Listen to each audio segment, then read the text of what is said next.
सभी को जय हिंद दोस्तों। आप सभी का हार्दिक स्वागत है जय हिंद रिएक्शंस पे।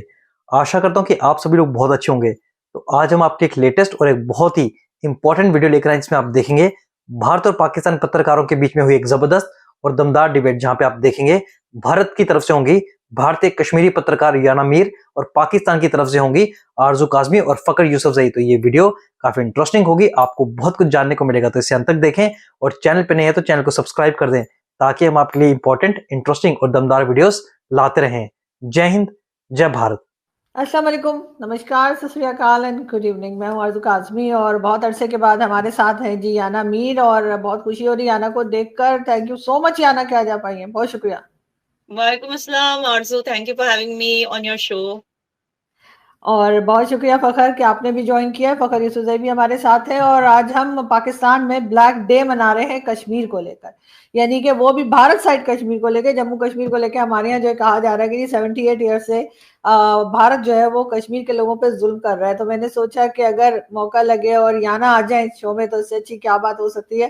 तो याना, क्या जुल्म हो रहा है आपके ऊपर, जरा आप बताइए, इसलिए कि हम यहाँ पाकिस्तान से बैठ के सही अंदाजा नहीं लगा पा रहे। जी, देखिए मैं आपको एक सच बात बताऊं, पाकिस्तान को लेके ना मेरे दिल में सिर्फ रहम है और मुझे बुरा लगता है कि पाकिस्तान इतना करता है कश्मीर के लिए, मगर फिर भी पाकिस्तान कश्मीरियों के दिल में नहीं रहता। I don't know why. Pakistan कश्मीरियों के दिल में नहीं रहता, पाकिस्तान अफगानी के दिल में नहीं रहता, पाकिस्तान अरबी के दिल में नहीं रहता, पाकिस्तान बांग्लादेशी के दिल में नहीं रहता, पाकिस्तान ईरान के दिल में नहीं रहता।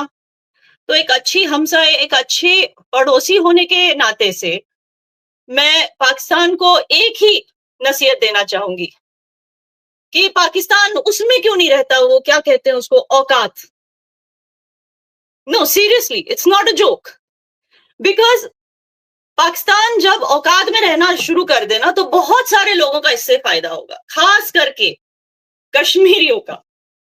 आप समझ रहे हैं? क्योंकि जब तक पाकिस्तान ये सब हरकतें नहीं बंद करेगा, कश्मीर का सिर्फ नुकसान होना है, खास करके कश्मीर की इकोनॉमी का।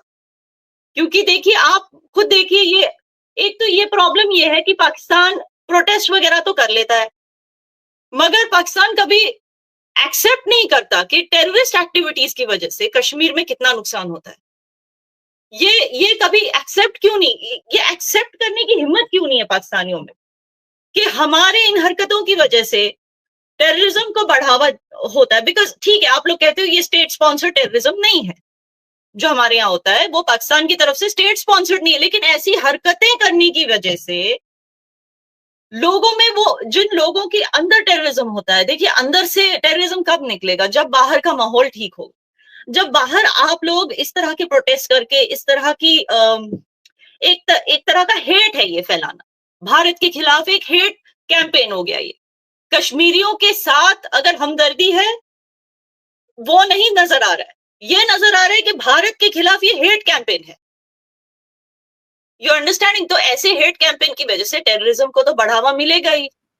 तो आप लोग के सिर्फ कह देने से कि ये स्टेट स्पॉन्सर्ड नहीं है, उससे क्या होगा? जब तक ये हरकतें बंद नहीं होगी टेररिज्म चलता रहेगा, कहीं ना कहीं से घुस आएंगे अंदर रिवेंज लेने के लिए कश्मीरियों के बिहाफ से। और इसकी वजह से आप खुद देखिए कश्मीर की इकोनॉमी पे कितना इम्पैक्ट पड़ता है। अगर वहां पे ये हरकतें बंद हो गई, अगर एक कॉर्डियल, मतलब एक सच्ची क्या कहते हैं उसको, एक रियल फ्रेंडशिप बनाने की कोशिश वहां पे शुरू हो जाए, इसी तरह के क्यों नहीं वहां पर इवेंट्स होने चाहिए, सेमिनार्स होने चाहिए, जिससे लोगों को समझाया जाना चाहिए कि जब हम अच्छे से रहेंगे और हम इस तरह के बेकार के प्रोटेस्ट करना बंद करेंगे, और जब हम अच्छे से भारत के साथ रहेंगे, जब बॉर्डर्स खुल जाएंगे, ट्रेड होगा, तो इससे कश्मीर की इकोनॉमी कितनी बूस्ट होगी, कश्मीर के लोगों को इससे कितना फायदा होगा, दोनों साइड के कश्मीर। आपको पता है 2008 से लेके 2018 तक, क्योंकि ट्रेड बॉर्डर्स खुले हुए थे, $67 बिलियन का ट्रेड हुआ था उन 10 सालों में। ओके, और किस तरह की चीजें, फल, सब्जियां, शॉलें, कारपेट्स, इस तरह की ट्रेडिंग हमारे यहाँ से होती थी। बायर्स आपके यहाँ से आते थे, इवन आपके यहाँ से इधर भी खरीदी होती, मतलब it was a cross border trade. और हम दोनों साइड के कश्मीर एक दूसरे के लिए काफी हैं। हम एक दूसरे को इतना ट्रेड दे सकते हैं कि दोनों साइड्स जो है वो खुशहाली से रह सकते हैं, जॉब्स जनरेट होंगी, जीडीपी में इजाफा होगा, बहुत कुछ हो सकता है, सरप्लस होगा, एक्सपोर्ट होगा। लेकिन नहीं, इनको करना है ये बेकार की प्रोटेस्ट, बेकार की हरकतें, ये आग देनी है नफरतों को दोनों साइड्स पे ताकि टेररिज्म कंटिन्यू हो और टूरिज्म खत्म हो जाए कश्मीर का। तो ये चीज आप लोगों को एड्रेस करने की बहुत जरूरत है। आई डोंट थिंक कि अब गवर्नमेंट लेवल पे बात होनी चाहिए, अब जो है एक लोकल लेवल पे बातें शुरू होनी चाहिए।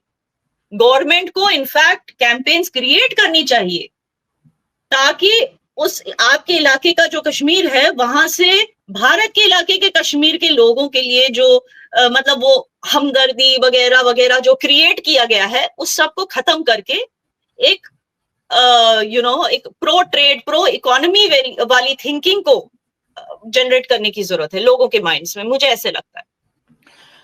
बिल्कुल, लेकिन मैं यही बात मैं फखर आपसे पूछूंगी और आप अगर याना की बात का जवाब देना चाहें तो आप दे सकते हैं कि जो उन्होंने कहा है उनमें कई चीजें उसके अंदर आ जाती हैं, ट्रेड भी आ जाती है, टेररिज्म भी आ जाती है, तो क्या कहेंगे आप?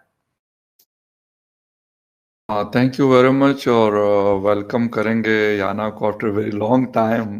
काफ़ी अरसे के बाद आई और मैं भी शो से पहले भी कह रहा था कि जस्ट हम देखते थे, बल्कि मैं खुद देखता था। अर्जू से भी अक्सर बात होती थी कि इंस्टा पे नज़र आ जाती है लेकिन बाकी बिल्कुल गायब है। पता नहीं कश्मीर में रह रही है कि मतलब इंडिया के किसी स्टेट में या बाहर। तो खैर एनीवे वेलकम कर रहे हैं उनको कि काफी अरसे बाद मुलाकात हो रही है उनसे। अच्छा, जहां तक बात है याना की बात की, मैं बिल्कुल इस चीज को फेवर करता हूं कि इकोनॉमी से लोगों की जिंदगियां बेहतर होती हैं। अगर इकोनॉमी अच्छी होती है, आज हमारे लोग जाते हैं जी दुबई, मतलब मैं एक छोटी सी एग्जांपल दे रहा हूं कि दुबई जाते हैं, सऊदी अरेबिया जाते हैं, कतर में जाते हैं, किस लिए? काम मिल रहा है ना वहां पे उनको, मतलब 1000 1500 2000 दिरहम तनख्वाहें वनख्वाहें मिल जाती है, तो यहाँ पे उनका अच्छा खासा गुजारा चल जाता है। इंडिया के भी बहुत सारे लोग वहां पे काम करते हैं, पाकिस्तान के भी, अफगानिस्तान, ईरान, बहुत सारे कंट्रीज के लोग जाते हैं। इसी तरीके से अगर इन लोगों की यानी वो, मैं ओवरऑल इकोनॉमी की, इस पूरे रीजन की मैं बात करूंगा, ना सिर्फ कि दोनों साइड की कश्मीर की, लेकिन ये बात बहरहाल उनकी बिल्कुल दुरुस्त है। मैं अभी कुछ दिन पहले कुछ लोगों से मेरी बात हो रही थी, तो वो कह रहे थे कि वो भी वक्त था कि रावलपिंडी से, यहाँ से ये जो खुश्क राशन है जिसमें दालें हैं, चावल है, ये सारी की सारी चीजें पिंडी से कश्मीर और कश्मीर से फिर दूसरे साइड की यानी इंडियन साइड के कश्मीर में जाया करती थी। अब क्या है, अब ये है कि दोनों के दरमियान मुकम्मल एक कट ऑफ है, बल्कि दोनों कंट्रीज के दरमियान अनफॉर्चुनेटली हम देख रहे हैं 2019 से 6 साल हो गए, किसी की बातचीत नहीं है। हालांकि इसके दौरान एससीओ समिट आए, काफी सारे और ऐसे इवेंट्स आए जहां पर दोनों कंट्रीज के यानी जो भी प्राइम मिनिस्टर, वहां तो खैर मोदी साहब ही चल रहे हैं लेकिन पाकिस्तान में चेंज होते रहते हैं, तो वो आए, लेकिन ये कि किसी किस्म की कोई भी बात नहीं हुई। Foreign ministers, defence ministers, China में हमने देखा, मतलब यूनाइटेड नेशन के यूएनजीए में चले जाते हैं, लेकिन आपस की मामलात की कोई बात नहीं होती। हाँ, हम भी ये शिकायत लेके बैठे होते हैं कि जी हमारे यहाँ खैबर पुख्तनख्वा और बलूचिस्तान में जो हालात खराब करता है वो इंडियन स्पॉन्सर्ड है, और इंडिया भी यही कहता है कि कश्मीर के अंदर अगर हालात खराब हैं तो उसमें पाकिस्तान ही ये सारा कुछ करता है। कुल्लम कुल्ला बात होती है, कोई मतलब डकी चुपी नहीं है यूएनजीए में। नहीं तो फकर साहब देखिए, मैं आपको इतना बता सकती हूँ, गेस वर्क पे हम नहीं चलेंगे। आपने कभी देखा है इंडिया में बलूचिस्तान को लेके कोई प्रोटेस्ट हो रही है? आपने कभी देखा है? मैं उसी पॉइंट पे आ रहा तो आप किस तरह से हमें ब्लेम कर सकते हैं? ये तो आप गेस वर्क कर रहे हो। I am not talking about that कि मैं या आप मुझे ब्लेम करें। मैंने कहा कि ये नैरेटिव बिल्डअप किया गया है। नैरेटिव बिल्ड कैसे हुआ? लेकिन इस तरह का नैरेटिव आप ऐसी बस जस्ट मतलब जस्ट बिकॉज हम लोग सीधे सीधे आपको ब्लेम कर रहे हैं कश्मीरी टेररिज्म के लिए, तो आप लोग हमें बलूचिस्तान के लिए ब्लेम कर रहे हैं, ये तो नहीं हुआ ना सही बात। हमने कौन सा ब्लैक डे रखा है बलूचिस्तान के लिए अपनी कंट्री में? देखिए, बलूचिस्तान के लिए किसी ने ब्लैक डे रखा हो या ना रखा हो, पाकिस्तान ब्लैक डे 78 ईयर से मना रहा है, तो क्या कोई वहां पे हालात चेंज हो गए कश्मीर के अंदर? नो, इस तरीके से नहीं चेंज हुए। मुझे ये बताइए, 78 ईयर्स 60 ईयर्स से आप लोग जस्ट इसको क्या आप लोगों ने एक फेस्टिवल बना दिया है? कि बस करते ही रहना है, जब हालात नहीं, नहीं, ठीक हो सुने, जाते सुने, हैं सुने, तो आप लोग मेरी- ही अपनी हरकतों से हालात खराब कर देते हो, कश्मीर सुने, के सुने, फिर ब्लैक डे मनाते हो। एक तो क्या खैर मतलब हुआ इसका? एक तो अगर हालात की बात करें याना, तो अगर हम बिल्कुल ओपन उसके ऊपर फैक्ट्स के ऊपर बात करें, तो लास्ट मतलब 7 या 8 इयर्स में कोई एक पहलगाम का जो 2025 में अप्रैल में वाकया हुआ, जो अनफॉर्चुनेट था, लेकिन उसके ऊपर भी पाकिस्तान को कहा गया कि जी आपने कर दिया और हमने आपके ऊपर हमला कर दिया। तो जब आप इस तरह की चीजें करेंगे कि अगर मैं अफगानिस्तान को यही ब्लेम करता और फिर मैं उस पर हमलावर हूंगा, तो बात तो नहीं करूंगा ना, मेरे मसाइल हल होंगे। अब जो इसी तरीके से वहां पर हिंदुस्तान जिन्होंने पाकिस्तान पे हमला अटैक कर किया देगा। टूरिस्ट पर, आप समझिए इस देखिए बात को, वो याना, पाकिस्तानी मेरी नेशनल्स निकले ना, फकर यूसुफजई साहब। तो नहीं, आप नहीं, कैसे नहीं, कह सकते हो कि आप हमें नहीं, ब्लेम नहीं, नहीं करो? आप देखिए, मुझे बताओ, एक कुलभूषण यादव जो बिजनेसमैन था उसको उठा के जेल में डाल दिया और आप कहते हो कि हर कुछ जो बलूचिस्तान में हो रहा है वो भारत करा रहा है। देखिए, लेकिन देखिए, सुने, पाकिस्तान के सुने, सुने। कितने नेशनलिस्ट यहाँ पर, नेशनल्स, आई एम सॉरी, कितने नेशनल सिटीजन यहाँ पर पकड़े गए हैं टेररिज्म फैलाते हुए? नहीं तो आप भी उनको फिर लेके भी जाए आप ना, डिनायल आप में भी उनको रहोगे तो लेके जाए कैसे आप। चलेगा फकर साहब? देखिए, कलभूषण को हमने पकड़ा है ना, पाकिस्तान ने पकड़ा हुआ है।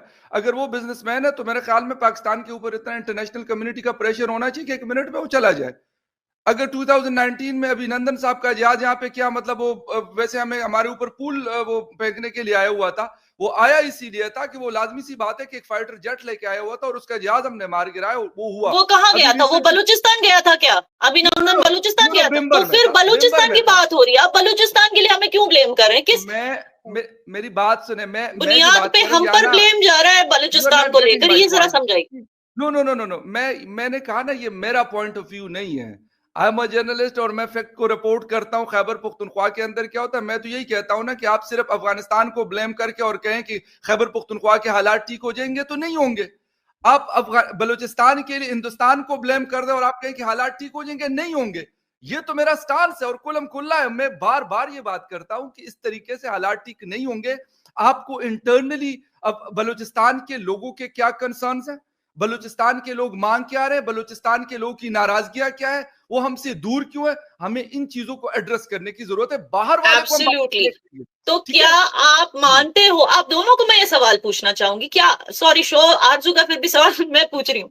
आरजू, क्या आप दोनों ये चीज को मानते हो कि इस तरह के जब ये जो ब्लैक डे आप कह रहे हो जो मनाया जा रहा है, इसको अगर पाकिस्तान गवर्नमेंट खुल्लम खुल्ला बैन कर दे और कहे कि इस तरह के नफरत फैलाने वाली प्रोटेस्ट अब हमारी कंट्री में नहीं होंगी, आप लोग इवेंट्स रखो, सेमिनार्स रखो, वेबिनार्स रखो, जिससे ये बातें हो कि दोनों कश्मीर के बीच में, दोनों साइड के कश्मीर के बीच में ट्रेड कैसे बूस्ट हो, तो हम उसको सपोर्ट करेंगे।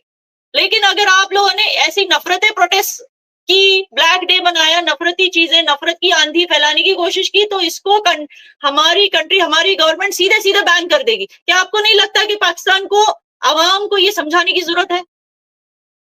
देखिए, ये आवाम नहीं कर रही है तो पब्लिक कर, वो गवर्नमेंट कर रही है। ये गवर्नमेंट लेवल पर हो रहा है। अभी भी जो हमारे प्रेसिडेंट हैं, जो प्राइम मिनिस्टर है, उनके टीवी के ऊपर उनकी स्टेटमेंट्स चल रही हैं कि वो इस बस ब्लैक डे को ले लो सपोर्ट फिर। कर रहे हैं। तो जब तो गवर्नमेंट फिर सपोर्ट कैसे कर आप रही है, लोग कह पब्लिक सकते हो कि ये स्टेट ये स्पॉन्सर्ड नहीं है? जो रोड के ऊपर भी जो लोग आते हैं, वो बेचारे भी पकड़ के लाए गए होते हैं। किसी को कहा होता है कि नान खिलाएंगे, किसी को कहा होता है कुछ और बिरयानी खिलाएंगे करके, तो उनको लेकर आते हैं।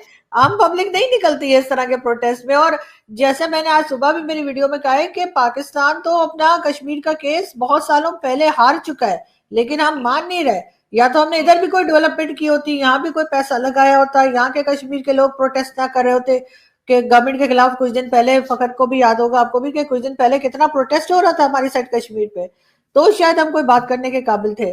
दोस्तों, आशा करता हूं कि वीडियो को आपने अंत तक देखा होगा और जिस तरीके से भारतीय शेरनी याना मीर ने पाकिस्तान और पाकिस्तानी पत्रकारों को मुंह तोड़ जवाब दिया, आपको काफी पसंद आया होगा। और जिस तरीके से आरजू काज़मी ने ये एक्सेप्ट किया कि वो कश्मीर का मसला हार चुके हैं, मैं आरजू काज़मी के स्टैंड के लिए उनकी तारीफ करना चाहूंगा।